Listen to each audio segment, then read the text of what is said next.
네, 안녕하세요. 오늘은 가벨스 콜렉팅에 대해서 두 번째 영상을 만들게 됐어요. 파트 2고요. 우리 저번 영상에서는 가벨스 콜렉터가 이제 뭔지에서도 말했고, 가벨스 콜렉터가 많이 이렇게 시간이 많이 일어나게 되면 뭐 어떤 문제가 생기는지, 왜 장크가 일어나는지도 알았어요. 자, 이번에는 뭘 설명할 거냐면, 오리노커에 대해서 설명할 거고, 그리고 최적화 방식, 첫 번째 최적화 방식이랑 그리고 두 번째 최적화 방식, 그리고 세 번째 최적화 방식도 얘기를 할 거예요. 자, 그럼 오리노코는 무엇일까요? 오리노코는 일단은 그 B8의 가비즈 컬렉터의 코드 네임입니다. 그러니까 가비즈 컬렉터의 그 이름이 오리노코라고 보시면 돼요. 처음 소개된 게 2016년이고요. 그러니까 여기 보면 좀 알 텐데 우리가 저번 영상에서는 오리노코에 대한 말이 없었어요. 그리고 우리가 흔히 알다시피 2015년에서는 이 오리노코가 소개되기 전에는 이런 방식으로 가비즈 컬렉팅이 일어났고요. 근데 여기서 문제가 있었고 어떤 문제가 있었냐면 우리가 장크가 일어났죠. 그러니까 우리 비에트 직원들은 이거를 시간을 좀 더 줄이려고 해요. 왜냐하면 시간 더 오래 걸리면 자바스크립트가 기다리는 시간이 더 많을 뿐더러 장크가 생기게 되고 이 장크가 단순히 그냥 안 좋은 게 아니라 그 유저 익스피리언스에도 영향을 미치기 때문에 이거를 많이 줄여야 돼요. 그래서 우리가 장크버스터스이라고 하는 겁니다. 여기 소개 영상에서. 자, 근데 오리노카가 탄생된 배경, 그 근본이 있는데 그게 세 가지 최적화 방식을 다 섞어가지고 탄생한 게 오리노커거든요. 그러니까 이거는 이 이미지는 세 가지 그 최적화 방식이 있지 않는 상태고 세 가지 최적화 방식이 있는 거는 또 나중에 설명드릴게요. 다음 슬라이드에서. 자, 그럼 첫 번째 최적화 방식부터 알아야겠죠? 자, 첫 번째 최적화 방식은 파랄렐 컴팩션 병렬화예요. 컴팩트 의미가 줄이다도 있고 뭐 엄청 세게 누르다도 있는데 일단은 영어로 그냥 이해하는 게 더 쉬울 것 같아요. 컴팩션이. 자, 일단은 파랄렐 컴팩션을 이해하기 위해서는 에바큐에이션 그리고 컴팩션에 대해서 조금 알아야 돼요. 그 에바큐에이션이 뭐냐면 우리가 그 V8 메모리 시각화 영상에서 봤듯이 우리 U 스페이스에서는 to 스페이스랑 뭐 from 스페이스가 있다고 했죠. 우리가 object가 보통은 거의 다 short lived, 짧게 죽어요. 생명 주기가 짧아요. 그리고 다 처음에는 다 new space, young generation으로 가거든요. 거기에서 만약에 가비지 컬팅에서 또 살아나왔다. 그러면 from space에서 to space로. 그래서 또 살아남았으면 to space에서 old space 아니면 old generation으로 가요. 이 프로세스를 evacuation이라고 합니다. 우리가 아까 그 이미지를 보면 evacuation 하고 또 컴팩션 하고 포인터 업데이팅 하는 이 시간을 줄이기 위해서 이번에는 병렬화를 시킨 거예요. 해퍼 스레드를 사용해서.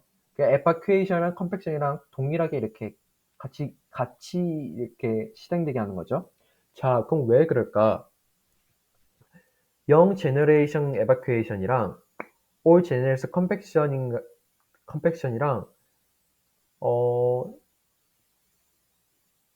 뭐 비교하면 두 가지 사이에 뭐 의존성이 없어요. 그 말은 연 제너레이션 에바큐에이션 그러니까 뭐 오브젝트가 가베지 퀄리팅이 살아나가지고 올 스페이스로 가는 이 프로세스와 올 제너레이션 컴팩션 메모리가 비어 있을 때 메모리 비어 있는 거를 다시 사용하기 위해서 구분하고 줄이는 거를 컴팩션이라고 하는데 이 두 가지 프로세스에서는 의존성이 없다는 말이죠. 이 말은 뭐 어떤 하나가 어떤 프로세스에 의존하고 있지 않아요. 뭐가 의존하고 있으면 뭐 트리거 되는 게 있을 텐데 이거 의존한다. 그럼 이거 변해야지 뭐 이런 게 있을 텐데 그런 게 없으니까 파랄로 해도 된다라는 거죠. 병렬로. 왜냐면 만약 의존성이 있게 되면 만약에 에바큐에이션이 일어났는데 뭐 컴팩션에서 영향을 엄청 끼쳐요. 그러면 뭐 병렬이 일어나면 큰일 나겠죠. 근데 그러지 않으니까 병렬로 한다.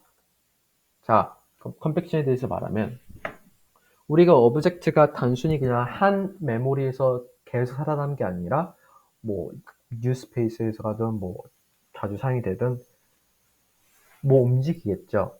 움직이는데 원래 여기 있었던 게 움직이니까 뭐 어딘 곳으로 이동하니까 비어있는 공간이 생겨요.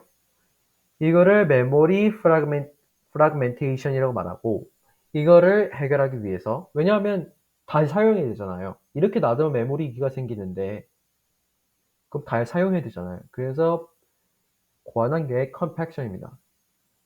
그러니까 뭐 쓰는 거랑 쓰지 않는 거랑 확 구분을 해요.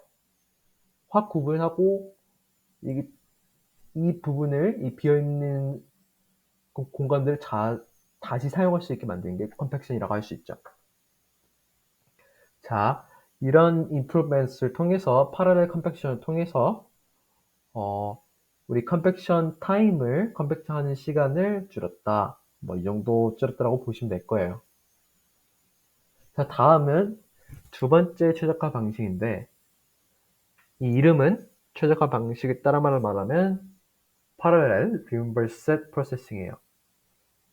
그러니까 병렬적인 Remember Sets의 프로세싱. 그러니까 Remembered Sets이 한국말로 말하면 기억한 집합이에요. 기억된 집합. 근데 말이 좀 너무 추상적이잖아요. 자, 이럴 때는 그냥 영어로 이해하는 게 쉬울 것 같아요. 외우거나. 그럼 병렬적으로 뭐 리멤버 셋이라는 게 뭐 프로세싱 된다. 근데 이게 두 번째의 최적화 방식이라는 거죠. 근데 이게 어떻게 도움을 줬냐? 그러면 가벨 컬팅이 포인터를 다 트래킹 하는데 쫓는데 도움이 되었어요. 자, 먼저 오브젝트가 이 힙에 이렇게 다 있는데 가벨 컬팅이 마이켄 스위프 알고리즘 사용해서 이 오브젝트를 포인터에 따라 다 쫓아가는 거예요. 예를 들어서 뭐 A가 B를 포인팅하면 쫓아가야 되잖아요. 근데 여기서 문제가 있는데,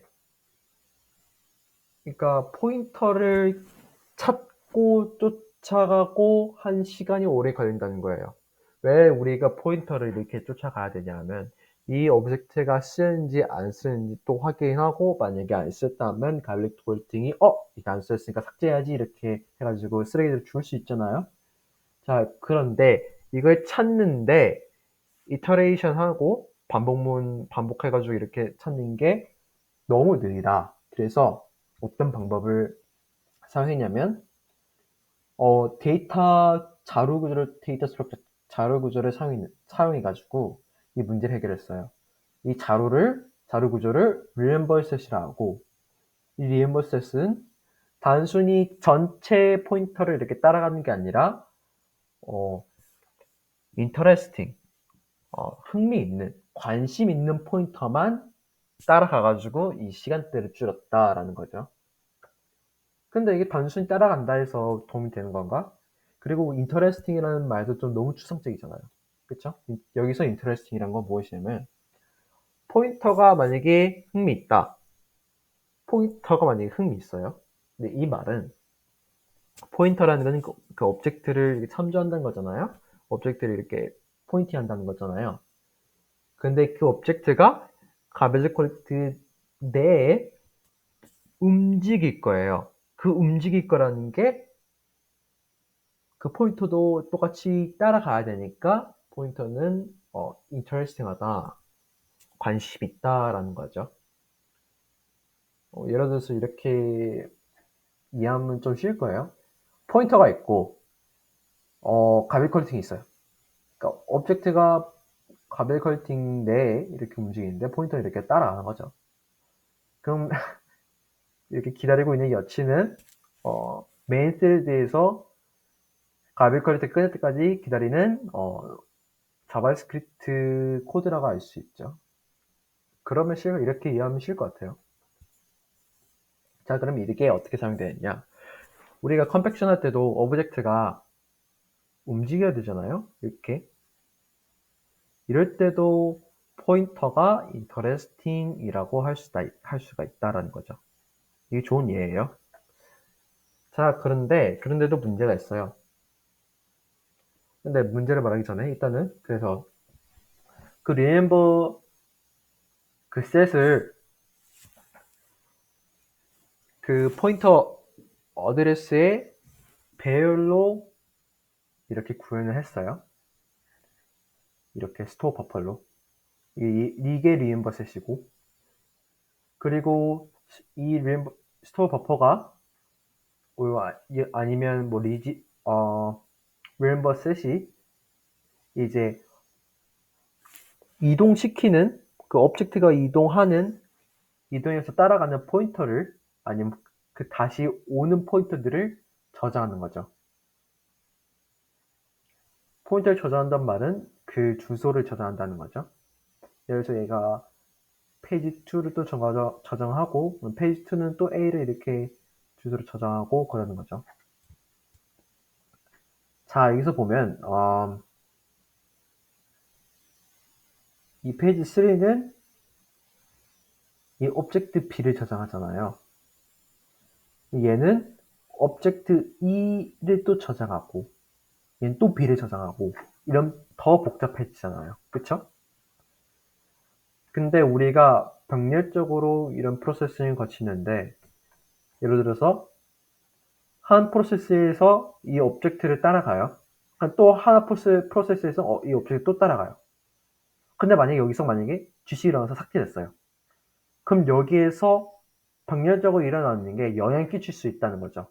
그러니까 예상과 달리 데이터 레이스가 뭐냐면 이 말 똑같은 말이에요.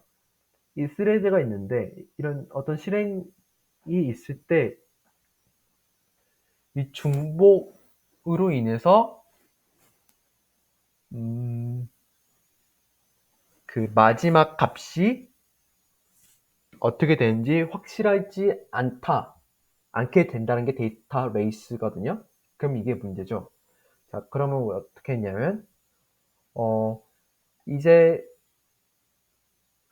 그 전 주소를 계속 우리가 저장을 했는데 그런 것보다는 우리 버킷업 빗 맵을 사용해가지고 그 페이지의 기원을 저장하자라는 거죠.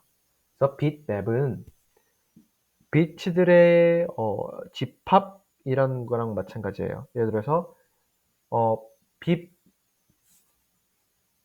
맵의 한 비트는 어떤 정보를 말하잖아요. 예를 들어서 0, 1 이게 있는지 없는지, 없으면 0, 있으면 1. 예를 들어서 내가 포인팅을 했어요. 그럼 포인터가 내 오브젝트를 이렇게 참조하고 있어요. 그런데 만약에 없으면 0, 있으면 1 이렇게 해서 정보를 나타낼 수 있죠. 이게 빗맵이에요. 자, 그래서 단순히 그냥 그 전 페이지 아니면 버퍼의 주소를 저장하는 게 아니라 그 기원을 저장한다 했어요. 그 원래 목적지. 자, 이런 느낌이죠. 자, 이렇게 되면 복잡하게 아까 데이터 레이스 그러니까 마지막 값이 병렬적으로 이루어지기 때문에 확실하지 않게 되는데 이런 방법을 통해서 그 복잡성을 이제 줄일 수 있다는 거죠. 자, 다음 마지막 최적화 방식은 블랙 알로케이션이에요. 블랙 알로케이션, 검은색 할당. 말이 또 그렇잖아요. 그래서 이건 그냥 영어 원문대로 이해하시는 게 좋을 것 같아요. 블랙 알로케이션이란 건 무엇이냐? 일단 이걸 통해서 우리는 가벨쿨리터의 마킹 페이스를 향상시켰어요. 자, 우리가 마킹 수입이라는 걸 말했었는데 이 오브젝트가 다른 오브젝트를 참조하고 있고 또 다른 오브젝트를 참조하고 있으면 이게 진짜 참조하고 있는 건지 아니면 이 값이 너를 아닌지 계속 포인터를 트래킹하면서 마킹을 해요. 이게 마킹 페이스고 일단은 우리가 VATNG 보면 다 뉴스페이스에 다 있잖아요. 오브젝트에서 뉴스페이스 다 있는데 오스페이스에는 두 번의 GC를 거쳐서 살아남은 오브젝트예요. 그래서 일단은 또 오스페이스에 있는 오브젝트를 다시 또 마킹하는 것보다는 마킹해가지고 리터레이션 해가지고 반복을 통해서 또 마킹하는 것보다는 그냥 그냥 여기 다 그냥 살아있다고 가정하고 마킹을 하자. 전체적으로 마킹을 하자. 이렇게 가정하는 게 블락 알로케이션입니다. 그러니까 블락 알로케이션은 인크리멘탈 마킹 프로그레스를 그러니까 마킹 진전도에 기여했다는 거죠. 이 블락 알로케이션 방식이. 새로운 알로케이션을 새로운 할당을 증가시키지 않고 그냥 있는 그대로를 사용해서 인크리멘탈 마킹 프로그레스를 기여했다는 거죠. 네, 이상입니다.